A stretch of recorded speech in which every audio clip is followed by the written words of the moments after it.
Good morning class. Today's topic is law of return. Law of return mainly इससे पहले हमने क्या पढ़ा था, जो प्रोडक्शन फंक्शन से रिलेटेड एक एक स्टेप हमने समझे थे, पढ़े थे, उसी के आगे हम ये सारी चीज़ें पढ़ रहे हैं। मीन्स प्रोडक्शन फंक्शन से रिलेटेड क्या लॉज हैं और उनमें क्या क्या कंडीशंस अप्लाई होती है।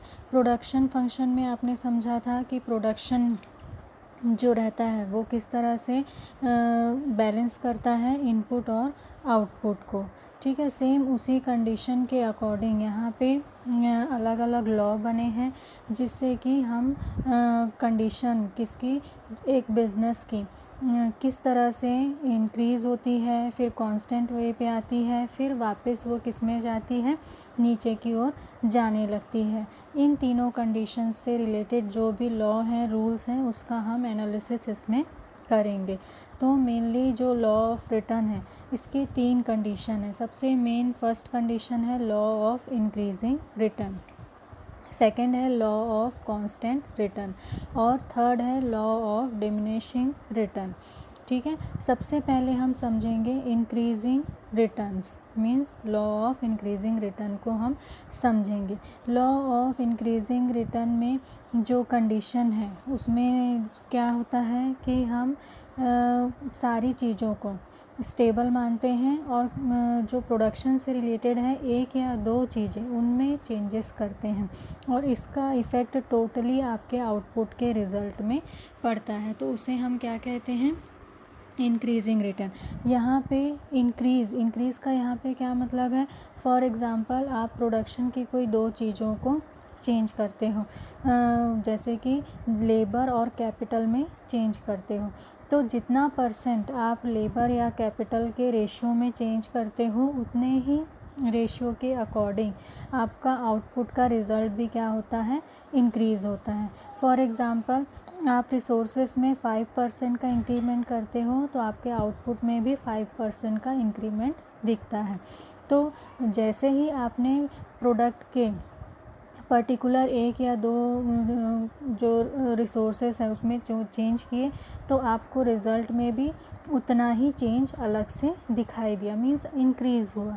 इसलिए इसको क्या कहते हैं, इंक्रीजिंग रिटर्न लॉ।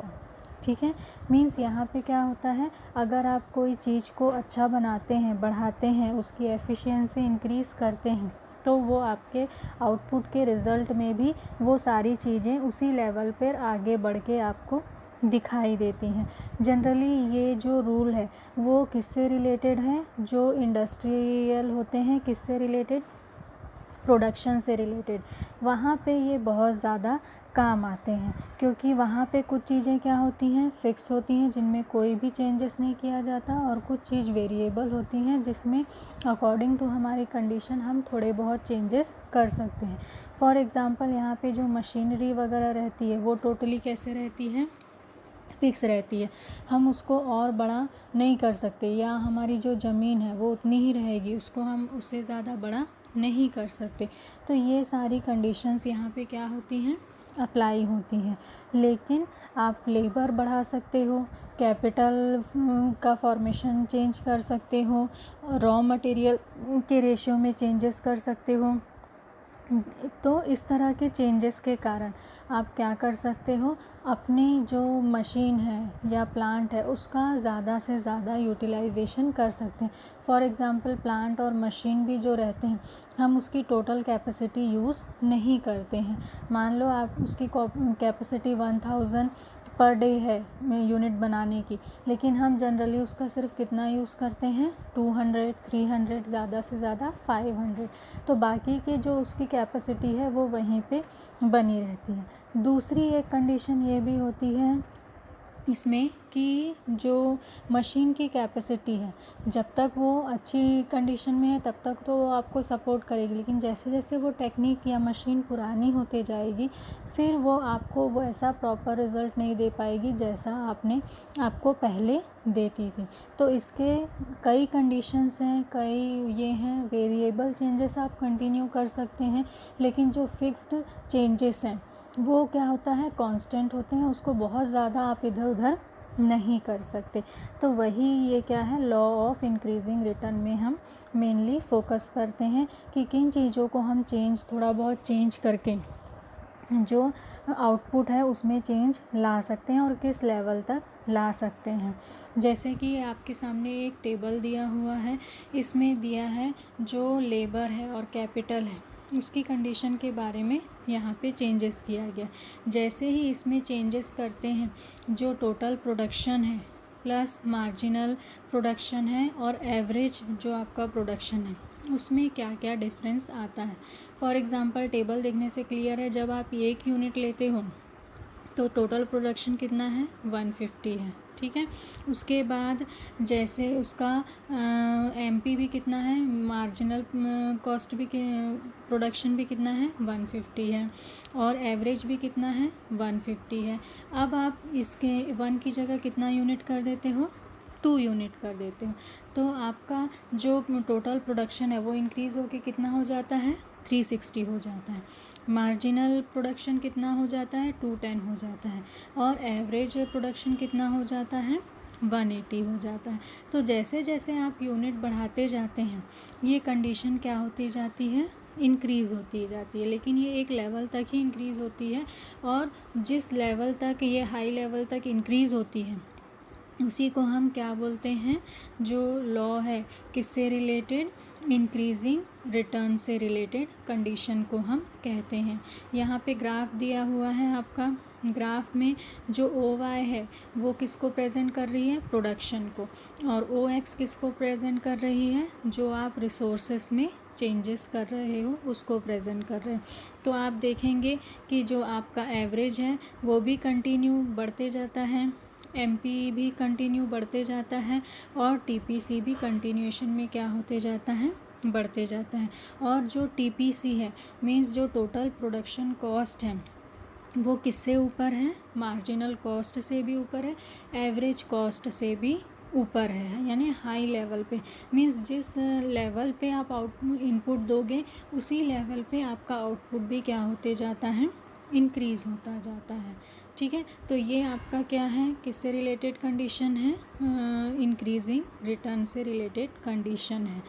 अब इसमें जो इंक्रीजिंग रिटर्न है उसके लॉ के क्या क्या कंडीशन है या कॉसेस हैं। सबसे पहले जो कंडीशन है वो क्या है, individuality of factor production. Means कई चीज़ें क्या हैं, इंडिविजिबिलिटी वाली कंडीशन होती है, मीन्स आप उसको बांट नहीं सकते। जैसे मैं पहले भी बताई थी, मशीन है, किसी तरह के टेक्निक है, और जैसे आपकी ज़मीन है वो जितनी है वो उतनी ही रहेगी, आप उसको उसमें कोई किसी भी तरह का चेंज नहीं कर सकते। और इसमें जो चेंजेस हैं वो भी अकॉर्डिंग टू उनकी कैपेसिटी थोड़े बहुत लेवल में ही होती है, बहुत ज़्यादा इसमें चेंजेस नहीं होती। फॉर एग्ज़ाम्पल मान लो बल्ब बनाने वाली एक कंपनी है, वो कितने बल्ब बना सकती है, 800 बल्ब बना सकती है, लेकिन अभी वो सिर्फ कितना बना रही है, 200, क्योंकि डिमांड कितनी है, 200। अब वो इंक्रीज़ कहाँ तक कर सकती है, 800, लेकिन जब 800 से ज़्यादा की उसकी डिमांड होगी तो वो उसको फिल कर पाएगी क्या, पॉसिबल नहीं है।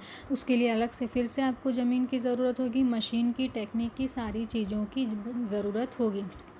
लेकिन एक फ़ायदा इसका ये होगा कि इससे आपका जो इकोनॉमिक कंडीशन है या आपकी सेविंग है वो क्या होगी, इंक्रीज़ होगी। फॉर एग्ज़ाम्पल मान लो पहले आप 200 बल्ब बना के बेचते थे, अब आप 500 बल्ब बना के बेचते हो। आपकी टेक्निक वही है, मशीनरी वही है, लेबर वही है, लेकिन आउटपुट क्या हो गया, बढ़ गया।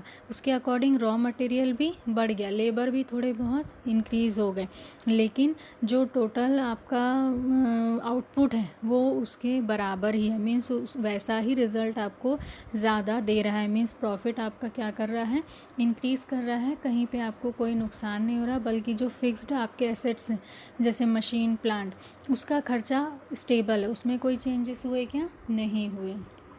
फिर ये किस में फोकस करता है, किसी भी तरह के खर्चों को कम करने की कोशिश करता है। मीन्स जितना आप प्रोडक्शन बढ़ाते जाओगे, मीन्स पहले आप 200 बनाते थे, फिर आप 300 बनाओगे, 500 बनाओगे, 700 बढ़ाओगे, तो जितना आउटपुट बढ़ते जाएगा आपका पर यूनिट कॉस्ट क्या होते जाएगा, कम होते जाएगा। उसका रीज़न क्या है कि जो आपके फिक्स्ड कॉस्ट हैं वो फिक्स्ड ही रहेंगे, उसमें कोई चेंजेस नहीं होगा, सिर्फ चेंजेस किस में होगा, वेरिएबल में। इसके कारण ये उस लेवल तक आपको पॉजिटिव रिज़ल्ट मींस इंक्रीजिंग वाले रिज़ल्ट में रखेगा जब तक कि उसकी मशीन की कैपेसिटी फुली आप यूज़ नहीं कर लेते। फुल यूज़ करने के बाद आप फिर इंक्रीजिंग मेथड को आगे कंटिन्यूएशन में नहीं कर सकते, फिर आपको नेक्स्ट जो भी कंडीशन है वो वहाँ पे अप्लाई करनी पड़ेगी। तो ये क्या है, फर्स्ट कंडीशन है लॉ ऑफ इंक्रीजिंग रिटर्न। ठीक है, इसमें जो main assumption of the law है वो क्या होता है, improvement in technology and technique of production.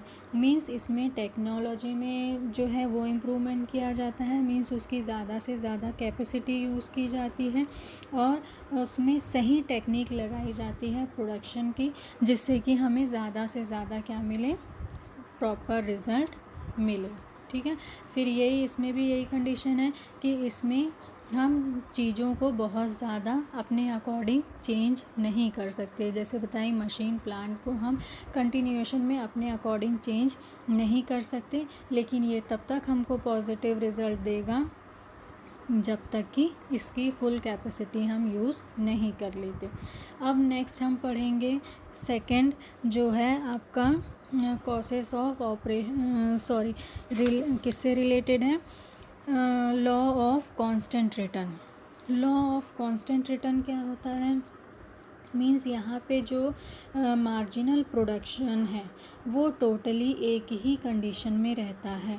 For example आप टेबल देख के आसानी से समझ सकते हैं, यहाँ पे जो है मार्जिनल प्रोडक्शन वो कैसा है, 150। आप यूनिट बढ़ा रहे हो, 1 यूनिट में प्रोडक्शन कितना हो रहा है, 150। 2 यूनिट में प्रोडक्शन कितना हो रहा है, 300।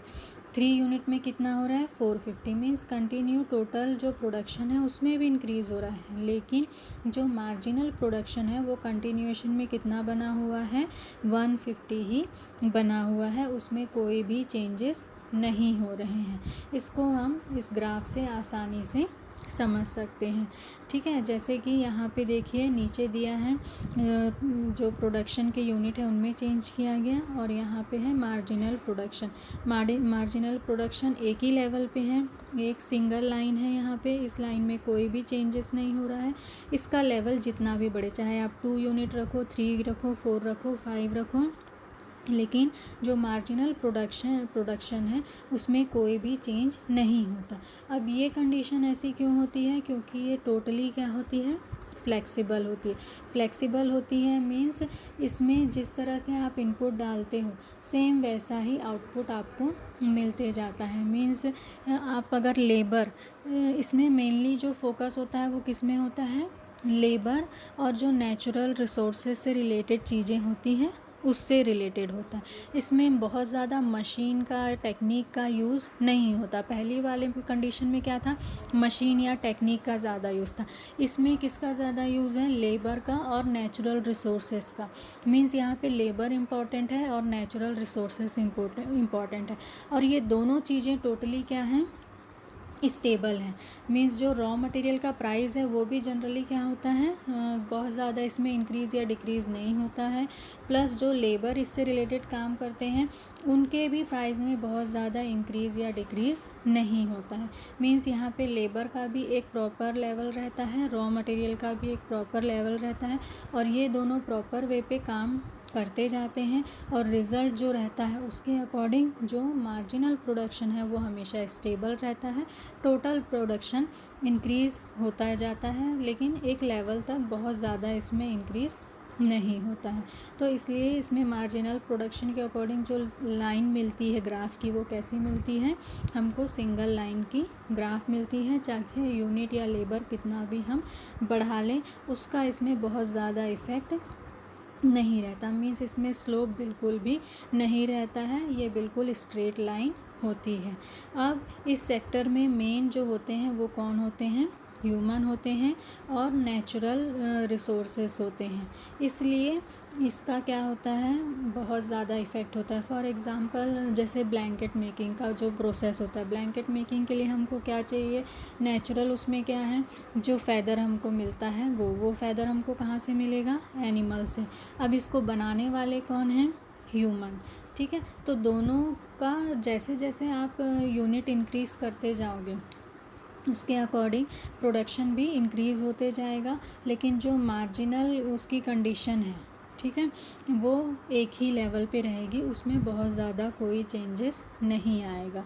तो एक तरह से आप समझ सकते हो, एक कंडीशन होती है जिसमें हम हाई लेवल पे जाते हैं, दूसरी सिचुएशन होती है जिसमें हम एक प्रॉपर स्टेबल वाली कंडीशन में आ जाते हैं। मींस वहाँ पे बहुत ज़्यादा कोई चेंजेस नहीं होता, यानी अगर आप चेंजेस करते भी हैं तो उसका बहुत ज़्यादा इफ़ेक्ट वहाँ पे नहीं होता। मीन्स आप टॉप लेवल पे रहते हैं और अपने एक फिक्स्ड कंडीशन में रहते हैं और आप उसी में कंटिन्यू प्रॉफिट क्या करते जाते हैं, अर्न करते जाते हैं, और कॉस्ट जो है वो आपका कम से कम ही रहता है। तो ये कौन सा रूल हुआ, सेकंड रूल हुआ। किसका सेकंड रूल हुआ, आपका जो प्रोडक्शन फंक्शन है उसका सेकंड रूल हुआ। अब इसका ही थर्ड रूल है, वो क्या है, डिमिनिशिंग रिटर्न, जो कि हम अगले उसमें पढ़ेंगे। Thank you.